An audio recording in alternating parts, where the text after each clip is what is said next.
Bonjour, mon nom est Thierry Fortin, coordonnateur sur le terrain pour vous et cofondateur chez Beau Sapin.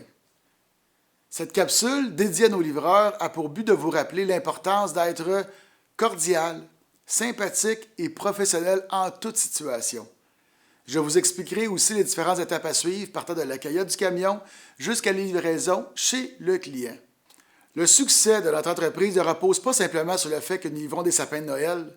Il repose plutôt sur le plaisir que les clients auront à recevoir leur arbre livré chez eux par un soldat de bois professionnel et sympathique.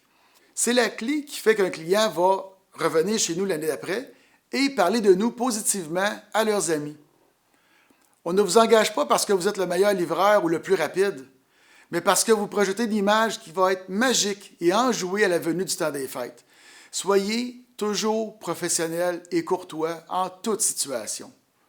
Vous serez plus en mesure de dédramatiser certaines situations, comme par exemple des retards de livraison.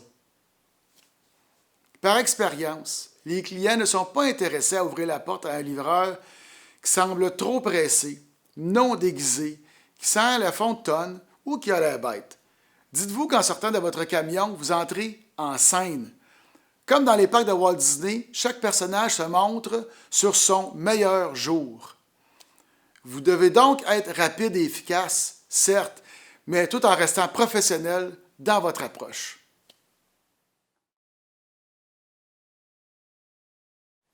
Maintenant, je vais vous expliquer brièvement les différentes étapes à suivre lorsque vous arrivez chez un client. Attention, vous rentrez en scène. Donc, souriez. Dès l'arrivée du camion, le client et les enfants vous regardent. Première des choses, regardez sur votre liste de commandes quel type de sapin doit être livré, ainsi que les accessoires. Par exemple, un pied, un plateau ou un sac, par exemple. Pour certaines personnes, l'aide d'un coéquipier pourra être très utile. Il pourra gérer votre liste, vous informer s'il y a un montant d'argent à récupérer et préparer la prochaine livraison à l'arrière du camion. Deuxièmement, il faut couper la base de l'arbre à l'aide d'une scie à chaîne. Une coupe d'1 pouce suffira, pas besoin d'en faire plus.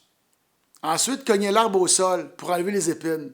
Le client n'est pas intéressé à ramasser une chaudière d'épines suite à votre départ. Maintenant, c'est le temps de vous rendre à la porte, donc gardez le sourire. Parfois, le client vous demandera de rentrer pour aller installer le sapin sur son pied. Important, n'oubliez pas d'enlever vos bottes, s'il vous plaît.